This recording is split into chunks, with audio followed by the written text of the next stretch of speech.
मैं आप लोगों के लिए रोमांटिक से भरी दिल को छू लेने वाली हिंदी स्टोरी लाती हूँ। सब्सक्राइब कर लिया करो।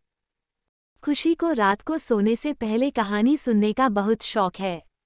वो कक्षा 4 में पढ़ती है। वह अपनी माँ से कहती है, माँ, आज रात मुझे कहानी सुनाओगी ना? माँ कहती है, हाँ बेटा, अभी कुछ देर रुको, मैं रसोई का काम खत्म करके जल्दी ही आती हूँ।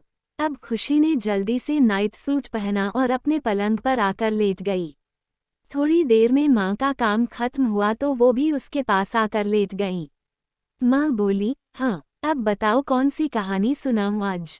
खुशी बोली, माँ, आज वो परियों वाली कहानी सुनाओ ना। खुशी को परियों की कहानी सुनना बहुत पसंद है। वो हर तीसरे दिन कोई न कोई परियों वाली ही कहानी सुनना चाहती है। माँ बोली, अच्छा चलो, आज मैं तुम्हें गुलाबी परी की कहानी सुनाती हूँ। माँ ने कहानी शुरू की। बहुत समय पहले की बात है, परीलोक में बहुत सारी परियां रहती थीं। उनमें से गुलाबी परी सबसे प्यारी थी। वह रानी परी की सबसे चहेती परी भी थी। गुलाबी परी यदि कोई इच्छा करती तो वह उसे जरूर पूरा करती। एक दिन खेलते खेलते गुलाबी परी के मन में आया कि क्यों न पृथ्वीलोक पर सैर के लिए जाया जाए। उसने पृथ्वीलोक और वहाँ के लोगों के बारे में बहुत सुना हुआ था। वे लोग कैसे रहते हैं, वह जानना चाहती थी। उसने अपनी यह इच्छा रानी परी के सामने रखी। पहले तो रानी परी ने ना नुकुर किया, फिर मान गई। आखिर वह गुलाबी परी की इच्छा को कैसे टाल सकती थी। रानी परी ने कहा, पर मेरी एक शर्त है। पृथ्वीलोक पर तुम सिर्फ रात में ही जा सकती हो, और सूरज की पहली किरण निकलने से पहले ही तुम्हें वापस आना होगा। सूरज की किरणें तुम्हारे ऊपर नहीं पड़नी चाहिए, नहीं तो तुम्हारे पंख पिघल जाएंगे और तुम वापस नहीं आ पाओगी। तुम्हें हमेशा के लिए मनुष्यों के साथ रहना पड़ेगा। गुलाबी परी ने जल्दी से कहा, ठीक है। वह तो पृथ्वीलोक पर जाने के नाम से ही उत्साहित थी। रानी परी ने कहा, लेकिन तुम अकेले नहीं जाओगी।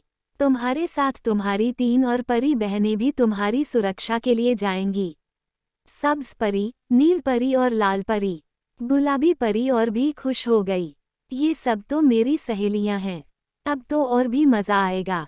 हम सब वहाँ जाकर मज़े करेंगे, किसी बाग में खेलेंगे और नृत्य करेंगे। बाकी परियां भी बहुत खुश हो गईं। आखिर उनको भी पृथ्वीलोक पर जाने का मौका मिल रहा था। वे सब रात का बेसब्री से इंतजार करने लगीं। जैसे ही पृथ्वीलोक पर अंधेरा छाया, चारों परियां तैयार हो गईं। रानी परी ने एक बार फिर से अपनी चेतावनी दोहराई, याद रहे, सूरज की पहली किरण निकलने से पहले ही परीलोक वापस आना होगा। फिर रानी माँ ने सभी परियों को आंखें बंद करने को कहा। थोड़ी देर बाद जब चारों परियों ने आंखें खोली तो वे सब एक हरे भरे बाग में थीं। चारों तरफ सुंदर सुंदर फूल खिले हुए थे। तितलियां फूलों पर मंडरा रही थीं। हवा में ठंडक थी। उन परियों को ये हरियाली इतनी अच्छी लगी कि उन्होंने नाचना शुरू कर दिया। धीमा धीमा संगीत न जाने कहाँ से आ रहा था। कहानी खत्म हुई और खुशी को अपनी माँ की गोद में ही कहानी सुनते सुनते नींद आ गई।